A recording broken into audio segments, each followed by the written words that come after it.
जम्मू कश्मीर को मिली बड़ी कामयाबी। बोहरी कदल आतंकी हमले में शामिल लश्कर के 3 आतंकवादी गिरफ्तार। 9 नवंबर को आतंकवादियों ने बोहरी कदल में संदीप मावा की दुकान पर एक सेल्समैन इब्राहिम अहमद की हत्या की थी। पश्चिम बंगाल के हावड़ा में टीएमसी अल्पसंख्यक प्रकोष्ठ के सचिव की गोली मारकर हत्या कर दी गई। घर के पास ही हुई ये वारदात। 4 संदिग्ध गिरफ्तार किए गए। महाराष्ट्र के नांदेड़ में एनसीबी की बड़ी कार्रवाई। 111 किलो ड्रग्स बरामद किए गए। 3 लोगों को गिरफ्तार किया गया। ट्रांसपोर्ट ऑफिस के नाम से चलती थी ड्रग्स की लैब। दिल्ली पुलिस का स्नैचिंग की 30 से ज्यादा वारदातों को सुलझाने का दावा। आदिल मलिक नाम का आरोपी गिरफ्तार किया गया। पुलिस के मुताबिक आदिल ने 100 से ज्यादा वारदातों को अंजाम देने की बात कबूली है। राजस्थान के भीलवाड़ा में युवकों ने खुलेआम तलवारें लहराई। एक ऑफिस पर किया हमला। आरोपियों की तलाश में जुटी पुलिस। इनाम घोषित भी किया गया। दिल्ली का सदर बाजार थाना देश का सर्वश्रेष्ठ पुलिस थाना घोषित किया गया। दिल्ली का कोई थाना पहली बार सर्वश्रेष्ठ पुलिस स्टेशन चुना गया है। नंबर 1 की ट्रॉफी दिल्ली सदर बाजार थाने पहुंची तो ढोल के साथ मना उत्सव। बिहार के हाजीपुर में लूट की वारदात आई सामने। दुकान से तकरीबन 25 लाख उड़ा ले गए लुटेरे। दुकानदार को बनाया बंधक। तस्वीरें सीसीटीवी में कैद। लुटेरों की तलाश में जुटी है पुलिस। भारतीय वायुसेना को एक और सौगात। रक्षा मंत्रालय ने 2236 करोड़ रुपए की लागत से GSAT-7 सी उपग्रह को और संबंधित उपकरणों की खरीद के प्रस्ताव को मंजूरी दी है। मुंबई लोकल से सफर करने वाले यात्रियों के लिए खुशखबरी। रेलवे और महाराष्ट्र राज्य सरकार ने यूटीएस मोबाइल ऐप और यूनिवर्सल पास को लिंक किया। यात्री काउंटर पर जाए बिना खरीद सकते हैं टिकट। जम्मू कश्मीर में वित्त मंत्री निर्मला सीतारामन का बड़ा बयान। कहा, देश का पैसा लेकर फरार भगोड़ों को बख्शा नहीं जाएगा। प्रदेश से धारा 370 हटने के बाद अर्थव्यवस्था पटरी पर लौटती नजर आ रही है। दिल्ली मेट्रो के पिंक लाइन कॉरिडोर पर भी दौड़ेगी ड्राइवरलेस मेट्रो। कल हरदीप सिंह पुरी और कैलाश गहलोत करेंगे उद्घाटन। बुल्गारिया में बड़ा बस हादसा। दुर्घटना में 45 लोगों की मौत हुई है। बुल्गारिया के प्रधानमंत्री स्टीफन यानीव ने घटनास्थल का दौरा किया। भुवनेश्वर में आज से हॉकी जूनियर विश्व कप का आगाज। 24 नवंबर को फ्रांस के खिलाफ उतरेगी भारतीय टीम। 24 नवंबर से 5 दिसंबर तक चलेगा टूर्नामेंट। बंगाल की सीएम ममता बनर्जी के दिल्ली दौरे का आज तीसरा दिन। शाम 5 बजे ममता की पीएम मोदी से होगी मुलाकात। त्रिपुरा हिंसा और बीएसएफ के अधिकार क्षेत्र का उठाएंगे मुद्दा। कांग्रेस को तगड़ा झटका। दिल्ली में ममता बनर्जी की मौजूदगी में कांग्रेस नेता कीर्ति झा आजाद, अशोक तंवर और पूर्व जेडीयू सांसद पवन वर्मा टीएमसी में शामिल हुए। ममता बोली, बीजेपी को हराना हमारी सबसे बड़ी प्राथमिकता। दिल्ली में गीतकार जावेद अख्तर और सुधींद्र कुलकर्णी भी ममता बनर्जी से मिले। सुधींद्र कुलकर्णी के भी टीएमसी में शामिल होने की चर्चा है।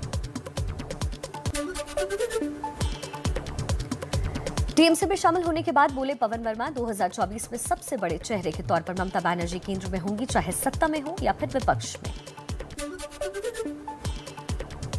कीर्ति झा आजाद का बयान। कहा, ममता बनर्जी ने जमीन पर उतरकर लड़ाई लड़ी है। मेरी भी हमेशा लोगों के लिए जमीन पर उतरकर लड़ाई लड़ने की कोशिश रही है। एबीपी न्यूज पर कांग्रेस नेता अधीर रंजन चौधरी बोले, ममता और बीजेपी के बीच साठगांठ है। ममता बीजेपी के साथ मिलकर कांग्रेस को तोड़ने में लगी है। ईडी और सीबीआई के भय से ममता डर गई है, इसलिए दिल्ली का ये दौरा है। यूपी चुनाव के लिए समाजवादी पार्टी और आरएलडी के बीच सीट बंटवारे पर सहमति बनी। आज गठबंधन का ऐलान भी संभव। अखिलेश यादव का ट्वीट। लिखा, जयंत जी के साथ बदलाव की ओर। जयंत ने लिखा, बढ़ते कदम। सूत्रों के मुताबिक आरएलडी को समाजवादी पार्टी 30 से 35 सीटें दे सकती है। जयंत चौधरी ने डिप्टी सीएम का पद भी मांगा है। समाजवादी पार्टी के संस्थापक मुलायम सिंह यादव बोले, देश में महंगाई, बेरोजगारी और भ्रष्टाचार सबसे बड़ी समस्या। यूपी के लिए समाजवादी पार्टी ने सबसे ज्यादा काम किया। यूपी के जेवर में अंतर्राष्ट्रीय एयरपोर्ट का कल शिलान्यास करेंगे प्रधानमंत्री नरेंद्र मोदी। नाम होगा नोएडा इंटरनेशनल एयरपोर्ट। यूपी देश का पहला राज्य होगा जहां 5 अंतर्राष्ट्रीय हवाई अड्डे होंगे। यूपी के सीएम योगी आदित्यनाथ ने नोएडा अंतर्राष्ट्रीय हवाई अड्डे के शिलान्यास की तैयारियों का जायजा लिया। अखिलेश यादव पर साधा निशाना। कहा, कुछ लोग अकल से पैदल हो गए हैं, हर प्रोजेक्ट पर अपने दावे पेश करते हैं। कानपुर में सीएम योगी का ओवैसी पर निशाना। कहा, समाजवादी पार्टी का एजेंट बनकर ओवैसी बिगाड़ रहे हैं माहौल। लोगों को भड़काया तो चाचा जान अब्बा जान से सख्ती से निपटेगी सरकार। कानपुर में बूथ अध्यक्षों के सम्मेलन में जेपी नड्डा का अखिलेश यादव पर हमला, कहा समाजवादी पार्टी परिवारवाद से प्रेरित है, जिन्ना को याद करने वालों को राष्ट्रवादी मुंहतोड़ जवाब देंगे। मिशन यूपी पर बीजेपी अध्यक्ष जेपी नड्डा की सिख वोटरों को साधने की कवायद, कानपुर के गुरुद्वारे में सीएम योगी के साथ मत्था टेका। यूपी विधानसभा चुनाव जीतने के लिए एक्शन में बीएसपी सुप्रीमो मायावती, पार्टी कैडरों के साथ बैठक में 86 सुरक्षित सीटों को जीतने की रणनीति पर मंथन किया। राष्ट्रपति रामनाथ कोविंद का आज से 2 दिवसीय कानपुर दौरा, आज चौधरी हरमोहन सिंह यादव की जयंती समारोह में करेंगे शिरकत, कल हरकोट बटलर प्रौद्योगिक विश्वविद्यालय के शताब्दी समारोह में शामिल होंगे। अब रक्षा मंत्री राजनाथ सिंह का मिशन यूपी 25 नवंबर को सीतापुर और 27 नवंबर को जौनपुर में बूथ अध्यक्षों के सम्मेलन को करेंगे संबोधित, देंगे जीत का मंत्र। पंजाब में शिक्षकों से दिल्ली के सीएम अरविंद केजरीवाल का बड़ा वादा, गेस्ट टीचर्स को पक्की नौकरी देने समेत 8 गारंटी दी, कहा सरकार बनते ही शिक्षकों के सारे खाली पद भर दिए जाएंगे। पंजाब में कांग्रेस पर अरविंद केजरीवाल का बड़ा बयान, बोले अगर हम कचरा लेना शुरू कर दें तो कांग्रेस के 25 विधायक आम आदमी पार्टी में शामिल हो जाएंगे, 2 से 3 सांसद भी हमारे संपर्क में। अरविंद केजरीवाल के बयान पर पंजाब के डिप्टी सीएम ओपी सोनी का पलटवार, कहा कांग्रेस के विधायकों का तो पता नहीं, लेकिन आम आदमी पार्टी के काफी विधायक कांग्रेस में आने के लिए उतावले हो रहे हैं और बहुत से आ भी गए हैं। आम आदमी पार्टी ने पंजाब के सीएम चरणजीत सिंह चन्नी का पोस्टर जारी किया, लिखा नकली केजरीवाल। सोमवार को केजरीवाल ने रैली में कहा था मेरी नकल कर चन्नी कर रहे हैं ऐलान। अकाली दल के नेता सुखबीर सिंह बादल का अरविंद केजरीवाल को चैलेंज, कहा वो जो ऐलान पंजाब में कर रहे हैं पहले उसे दिल्ली में लागू करें। चन्नी भी झूठ बोल रहे हैं और केजरीवाल झूठ पर निर्भर है। पंजाब में कृषि कानूनों की वापसी भी नहीं दूर कर पाएगी बीजेपी अकाली दल की दूरी, सुखबीर सिंह बादल ने कहा बीजेपी से नहीं मिलाएंगे हाथ, सिर्फ बीएसपी के साथ गठबंधन। पंजाब में चरम पर सियासी झगड़ा, कैप्टन अमरिंदर सिंह ने सीएम चरणजीत सिंह चन्नी पर बोला हमला, कहा अकाली दल से मैं नहीं चन्नी मिले हुए हैं। 2007 में निर्दलीय चुनाव जीतने के बाद चन्नी ने अकाली दल को समर्थन दिया था। राजस्थान में धार्मिक यात्रा के बहाने वसुंधरा राजे का शक्ति प्रदर्शन, लंबे अरसे बाद सार्वजनिक मंच पर नजर आई। मेवाड़ संभाग की 3 दिन की यात्रा पर निकली है, कोरोना काल में मरने वाले पार्टी कार्यकर्ताओं और नेताओं के परिजनों से भी मुलाकात करेंगी। राजस्थान में नवगठित मंत्री परिषद की आज पहली बैठक, शाम 4 बजे होगी ये मीटिंग। मंत्रियों के विभाग का बंटवारा फिलहाल हो चुका है। केंद्रीय राज्य मंत्री कौशल किशोर ने बिना शादी लिव इन में रहने वालों को बताया अवैध, कहा इस पर कानून लाने की कोशिश करेंगे। लिव इन रिलेशनशिप से नई पीढ़ी बहक रही है। मध्य प्रदेश की घुटना तोड़ पॉलिटिक्स, दिग्विजय सिंह ने बीजेपी विधायक रामेश्वर शर्मा को दी है चुनौती, कहा आ रहा हूं आपके घर, हिम्मत हो तो मेरे घुटने तोड़ देना। शर्मा ने कहा था अगर आपके घर कोई कांग्रेसी नेता आए तो घुटने तोड़ देना। कांग्रेस नेता सचिन पायलट का बड़ा बयान, कहा कृषि कानूनों को रद्द करने से खत्म नहीं होगा मोदी सरकार के प्रति किसानों का अविश्वास, आगामी चुनावों में बीजेपी को भुगतने पड़ेंगे नतीजे। बीएसपी सुप्रीमो मायावती ने कहा यूपी के सभी जिलों में हमारी पार्टी चुनावी अभियान में लग गई है। मोदी सरकार ने कृषि कानून वापस लेकर सही किया, लेकिन अब किसानों के साथ बातचीत को ज्यादा नहीं लटकाना चाहिए। किसानों के अल्टीमेटम के बाद केंद्रीय गृह राज्य मंत्री अजय मिश्र टेनी ने कार्यक्रम रद्द किया। टिकैत ने लखीमपुर में चीनी मिल के उद्घाटन समारोह में टेनी के जाने का विरोध करने का ऐलान किया था। कांग्रेस नेता मनीष तिवारी की किताब पर मचा कोहराम, आतंकवाद पर अपनी ही पार्टी को घेरा। किताब में लिखा मुंबई हमले के बाद भारत को तेजी से कार्रवाई करनी चाहिए थी। बीजेपी प्रवक्ता गौरव भाटिया का कांग्रेस पर निशाना, कहा तत्कालीन यूपीए सरकार ने देश की सुरक्षा से खिलवाड़ किया, कांग्रेस को देश की चिंता नहीं। मनीष तिवारी ने किताब में सच कबूला।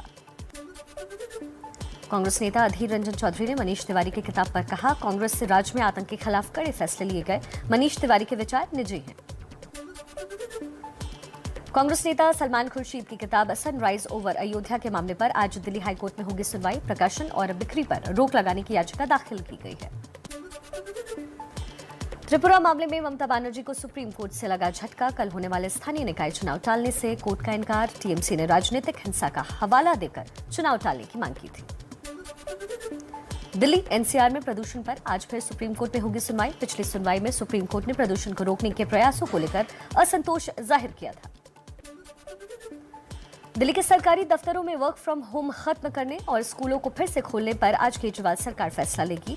पिछले कुछ दिनों से प्रदूषण के चलते बंद हैं स्कूल और सरकारी दफ्तर।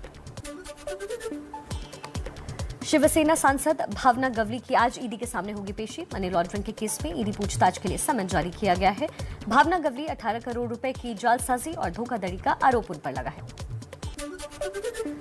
मुंबई में महाराष्ट्र के ट्रांसपोर्ट मंत्री अनिल परब के घर पर कुछ लोगों ने काला पेंट फेंका। हड़ताल के मुद्दे पर मंत्री के खिलाफ विरोध प्रदर्शन किया गया। पुलिस ने 5 लोगों को हिरासत में लिया।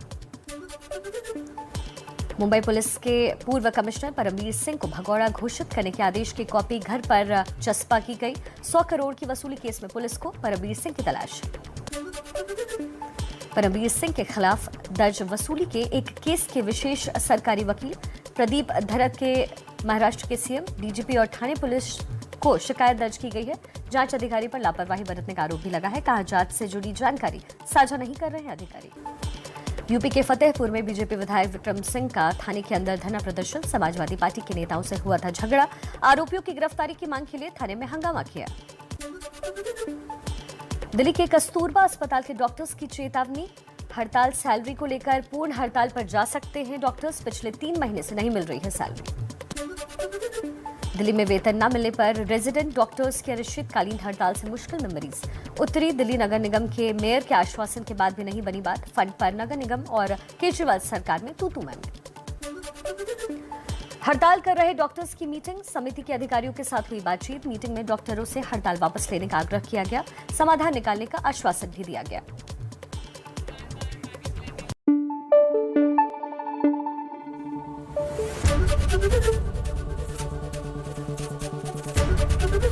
एबीपी न्यूज आपको रखे आगे।